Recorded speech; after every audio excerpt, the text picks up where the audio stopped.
Hello everyone, कैसे हैं आप सभी। मेरा नाम प्रियांशु सिंह है और आज मैं आपसे बात करने वाली हूँ विचारों के बारे में। हमारे दिमाग में दिन भर बहुत सारे विचार चलते रहते हैं। एक मिनट भी हमारा दिमाग खाली नहीं रहता। अब वो विचार सकारात्मक है या नकारात्मक, पर विचार अवश्य है। क्या आपको ऐसा लगता है कि इन विचारों का हमारे जीवन पे कोई प्रभाव पड़ता है? मुझे ऐसा लगता है, हाँ पड़ता है। क्योंकि हम जो भी विचार हमारे दिमाग में चल रहे होते हैं उस हिसाब से हमारे अंदर इमोशंस पैदा हो जाते हैं। हमारा बिहेव वैसा होने लग जाता है, हम वैसे एक्ट करने लग जाते हैं। इन शॉर्ट कहूँ तो हमारा डेली रूटीन वैसे ही बन जाता है। अगर हम अपनी लाइफ में इम्प्रूवमेंट करना चाहते हैं तो हमें अपने थॉट्स में पहले इम्प्रूवमेंट करनी होगी। जितना बड़ा काम करना है उतना बड़ा सोचना होगा, क्योंकि सोच के अकॉर्डिंग ही हम आगे एक्ट करते हैं। फॉर एग्ज़ाम्पल, अगर मैं APJ Abdul Kalam, Kalpana Chawla, Bill Gates की बात करूँ तो उन्होंने उतना बड़ा सोचा होगा तब वो उतना बड़ा कुछ कर पाए। तो अगर हमें भी कुछ बड़ा बनना है तो हमें उतना बड़ा सोचना होगा। हमें अगर अपने सोच के, अपने विचारों की ताकत के बारे में पता हो तो शायद हम कभी नकारात्मक सोचे ही ना, एक पल भी नहीं, एक क्षण भी नहीं। क्योंकि हमारी जो सोच है, हमारे जो विचार है, उसमें बहुत ताकत है। हम जैसा सोचते हैं वैसा वैसा होने लग जाता है। लॉ ऑफ अट्रैक्शन का नियम होता है जिसे हम अट्रैक्ट कर लेते हैं अपने विचारों से, अपनी सोच से, हमारे विश्वास से। इसलिए हमेशा सही सोचें, आशावादी बने। कई लोग आशावादी लोगों को ड्रीमर्स भी कहते हैं, पर मैं ऐसा नहीं मानती। आशावादी जो लोग होते हैं वो प्रॉब्लम को एक अवसर मान के उसको बहुत अच्छे ढंग से उस प्रॉब्लम को सॉर्ट आउट करने के तरीका ढूंढते हैं, और जब वो उसको निकलते हैं उस प्रॉब्लम से तो उनके अंदर एक अलग ही निखार आ रहा होता है, ऐसा मुझे लगता है। आप मेरी कहानी से और कनेक्ट कर पाए मेरी बातों से, इसके लिए मैं आपको एक कहानी सुनाती हूँ। एक बार एक भिखारी था जो ट्रेन में रोज़ भीख मांगता था।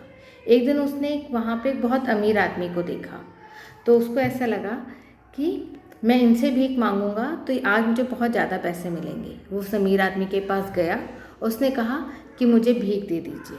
उस अमीर आदमी ने कहा कि मैं तो तुम्हें भीख दूंगा, तुम उसके बदले में मुझे क्या दोगे? भिखारी कहता, मैं तो भिखारी हूँ, मैं तो आपको कुछ नहीं दूंगा। अमीर आदमी कहता, जी मैं तो व्यापारी हूँ, जब तक आप मुझे कुछ नहीं देंगे तब तक मैं भी आपको कुछ नहीं दूंगा। ये कहते ही उसका स्टॉप आ गया और वो अमीर आदमी उतर गया। वो भिखारी सोचता रहा दिन रात कि आखिर मैं लोगों को क्या दे सकता हूँ। अगले दिन जब वो सो के उठा, अपने घर से बाहर निकला तो उसको वहाँ बहुत सारे फूल लगे हुए दिखे। तो उसने ये सोचा कि मैं एक काम करता हूँ, आज से जो भी मुझे भीख देगा उसके बदले मैं उसे फूल देना शुरू कर देता हूँ। तो उसने ऐसा ही किया। अब उसे ज़्यादा भीख मिलने लग गई थी। कुछ दिनों बाद वो अमीर आदमी से दोबारा मिला। उस अमीर आदमी ने उसे पैसे दिए और उस भिखारी ने उसे उसके बदले फूल दिए। अमीर आदमी ने कहा, चलो भाई, अब तो तुम भी छोटे से व्यापारी बन गए। ये सुन के भिखारी हैरान रह गया, पर उसके बाद उस ट्रेन में वो कभी भीख मांगते हुए नहीं दिखा। एक साल बाद उस अमीर आदमी से एक व्यक्ति मिला और उसने उसको हेलो कहा। अमीर आदमी ने कहा, माफ़ करिएगा, मैंने आपको पहचाना नहीं। उस व्यक्ति ने कहा, जी मैं वही भिखारी हूँ जिसको भिखारी से आपने व्यापारी बना दिया। पहली मुलाकात में जब आपने मुझसे पूछा कि मैं आपको क्या दे सकता हूँ, तो मुझे इसके लिए सोचना पड़ा कि मैं लोगों को क्या दे सकता हूँ। दूसरी बार जब मैं आपसे मिला तो आपने मुझे छोटा व्यापारी कह के बुलाया। इससे मुझे ये रियलाइज़ हुआ कि लोग अब मुझे भीख नहीं देते, उन फूलों के बदले में पैसे देते हैं जो मैं उन्हें दे रहा हूँ। तो हाँ, मैं सच्ची में एक छोटा सा व्यापारी बन गया, और फिर मैंने जितने भीख से पैसे इकट्ठे किए थे उन्हीं से मैंने फूलों का व्यापार करना शुरू कर दिया। मुझे इस कहानी से ये सीख मिली कि हम जैसे जैसे हमारे सोच में बदलाव आता है वैसे वैसे हमारे जीवन में बदलाव आता है। वे भिखारी जब तक अपने आप को भिखारी मान के बैठा था, वो भिखारी था।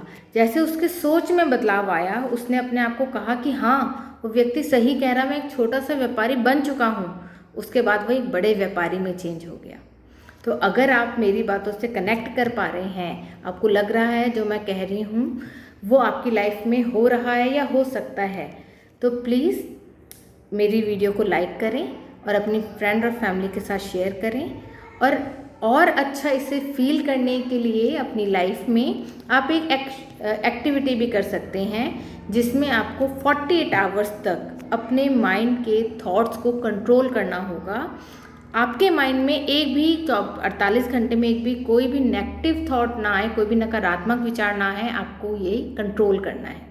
अगर कोई नेगेटिव विचार आए भी, नकारात्मक कोई विचार आपके दिमाग में आए, तो आपको उसको पॉजिटिव थॉट की डायरेक्शन में चेंज करना है। पहले ये 48 आवर्स करना है, फिर इसी क्रिया को आपने 5 दिन और फिर 1 हफ्ते तक करना है। और 1 हफ्ते बाद, क्योंकि जब आप 7 दिन लगातार सिर्फ और सिर्फ पॉजिटिव थॉट्स रखेंगे अपने माइंड में, तो आपकी लाइफ में जो 1 हफ्ते में चेंजेस आए होंगे वो आपको खुद दिखाई देंगे। थैंक यू सो मच मुझे सुनने के लिए।